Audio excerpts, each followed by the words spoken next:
Finally, plot armor is back and once again has you covered when it comes to the My Hero Academia manga. And truly, what an interesting one for us to return with. With the previous chapter, we deviated from our various students at UA and would instead be focused on the likes of All Might. We'd open up to All Might on a drive by his lonesome as he reflected on his vow to protect Deku and his subsequent failure to keep up and do so. When he made his way to the statued visage of his former self, he couldn't help being a bit self-deprecating.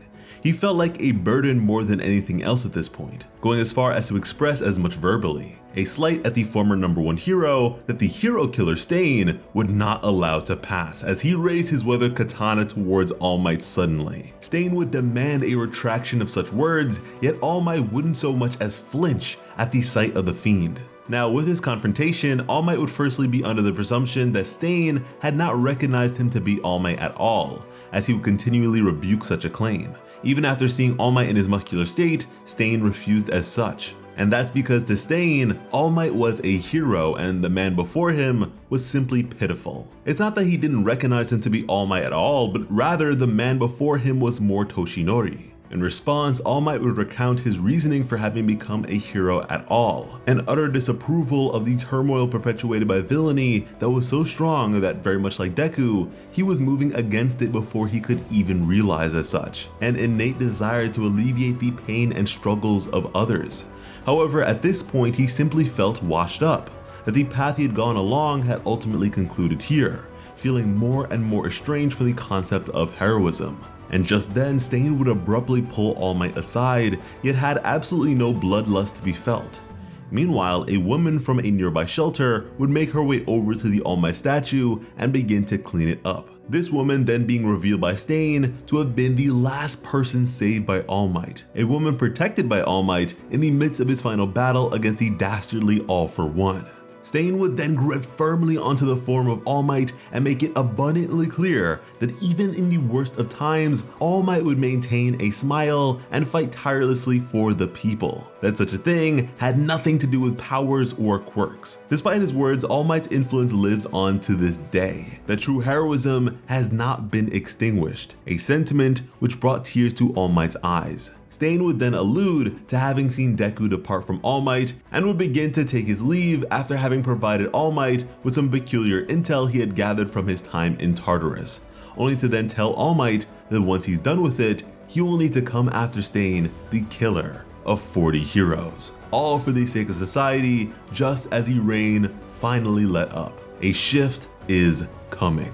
With this latest chapter, we'd certainly get a shift, as the mood was entirely different as the boys of Class 1A prepared a bath for Deku. The water was hot for this community bath as a bunch of these guys hauled Deku over like dirty laundry, took off his tattered costume, and absolutely power washed him, only to then jump in themselves. A very peculiar series of events, as I did not expect to see something like this at all. From there, we'd also receive Bakugo reprimanding them all for the mess.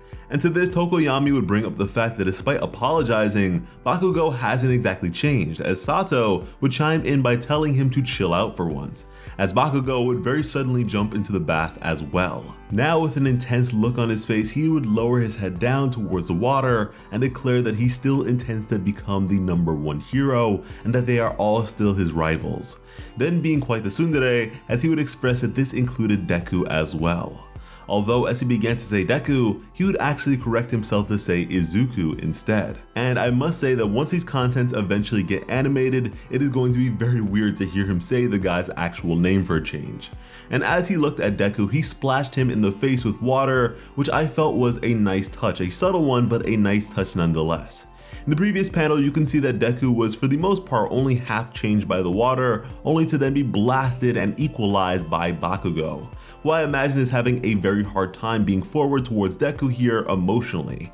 And so to offset the difference, there is still a physical outburst to be observed, albeit not a violent or malicious one. Forceful perhaps, but still in his best interest. One of the guys would then tell Bakugo that Deku's being taken care of, so if this is out of his comfort zone, he doesn't need to force himself, as Bakugo would rebut that he wasn't forcing himself, and with that, Deku was now properly back at UA.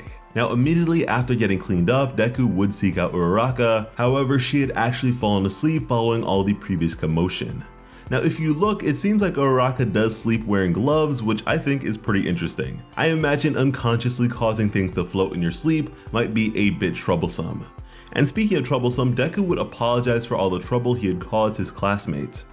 From there, Mina would then ask for a bit of clarification in regards to One for All. Ojiro would begin to consider what it must have been like to have gone from being quirkless to so incredibly powerful just like that. Asero would then bring up the fact that it used to destroy his body. But before Deku could really answer anyone, Shoto would appear as he dried his hair and say that Deku was liable to be even more tired than any of them, and so they should let him rest, as frankly that is the whole reason they brought him back in the first place. However, Deku would make it clear that he was having trouble sleeping at the moment, and this was because his departure from All Might was weighing quite heavily on him at the moment, that he would not be able to sleep until he has properly apologized, yet could not seem to get into touch with him, just as Shoto would point to All Might creeping through the window. We would then swiftly cut to All Might apologizing as well. Mina too would demand an apology be made to all of them as well, as he had left them rather suddenly. To this, All Might would express that everything would be coming together soon, much to Mina's confusion, just before apologizing to all of them. But although he couldn't get into the details, he had in fact gathered some new information, and so the answer would become clear relatively soon. And internally, his mind was made up. He would continue to fight regardless of how bad things may get, as he intended to see the fruition of their efforts for himself. He would then begin to express that there's not much he can currently do with his body, just before being cut off by Deku, who would express his gratitude for the meals All Might had previously prepared for him, admitting that he likely only got as bad as he did because they two were not together, and so he wanted to change that so that they would be able to protect everyone, which brought a smile to All Might's face, as he was absolutely intent on keeping up with all of them, which is oh so interesting to me. I'm really not sure what All Might be able to bring to the table beyond something like a noble sacrifice, to be honest with you. All Might has been throwing up death flags for ages now at this point, and with this new path of his being as dangerous as it is, it only feels that much more plausible. But from there, All Might would make his departure, as he needed to see Endeavor and the other heroes, and as he left, Tokoyami would ask him to tell Hawk to at least text him, as he was in fact worried. Sato would question if they were planning on coming to UA or not, but as said by Shoto, given the situation and additional Dabi fallout, they weren't exactly welcomed by the public with open arms, although there are still some evacuees who respect him regardless. An interesting prospect for sure, but during this banter, Deku actually managed to fall asleep. Shoto would then throw a blanket over Deku, as he would say that Deku is probably still worried about him as Dabi's brother and Endeavor's son, a sentiment which clearly bothered Kirishima, as to him, it was unfair for Shoto to have to go through something like this on account of his family circumstances. However, Shoto did actually feel responsible for a bit of the blame, as he was so hyperfixated on his own problems that he lost himself. But according to him, he was different now and ready to prove it to everyone, that he wouldn't let them worry about him anymore. For me, the Todoroki family drama is the best subplot in the series, so it is really great to see the emotional growth of Shoto on full display. People tend to bring up Bakugo's development a whole lot these days, but let us not overlook just how far Shoto has gone with his changes, an evolution that even Kirishima was moved by. But getting back to the sentiment that some of the evacuees respect Endeavor regardless, Jiro would think to herself and bring it up to the others before grabbing hold of a few of them with her earlobes. The situation seemed to remind her of the cultural festival and the surrounding stigma around their class, and as such, for the sake of easing the worries of the people and returning these smiles to their faces, they would think of what more they can do, giving it their all and doing their absolute best. From here, they plan to move ever forwards and become better versions of themselves to go beyond plus ultra. Now elsewhere, we would have the recounting of information by the likes of Hawks the Best Genist as they were on a drive, compiling the statements of the now apprehended Dr. Garaki in relation to their understanding of the Nomu and such. From their deductions, Shigaraki would at the very least require 2 months to build up towards perfection. With this being said, they had approximately 1 month of time to make the first move on All for One and Shigaraki.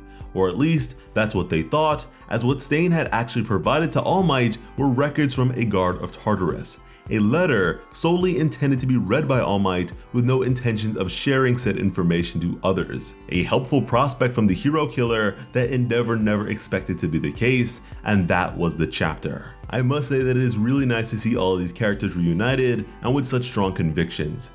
To now officially know how much time the heroes likely have to stop Shigaraki before he's at his absolute best is pretty cool, and I'm really curious what sort of information a Tartarus guard might have had access to. Something related to All for One that may have the ability to shift the tide. Information that was enough for the pro heroes to reroute their approach here. Whatever information Stain has provided here, it is clearly huge, and I am very much looking forward to seeing what all the hoopla is about. My Hero Academia, even despite a chapter like this, does have an air of finality about it for me. In the sense of literal time for us, sure, we likely have some years left with the manga, however canonically it's almost like we're packing our bags up here and addressing all that we can for the sake of a conclusive end that is somewhat in view.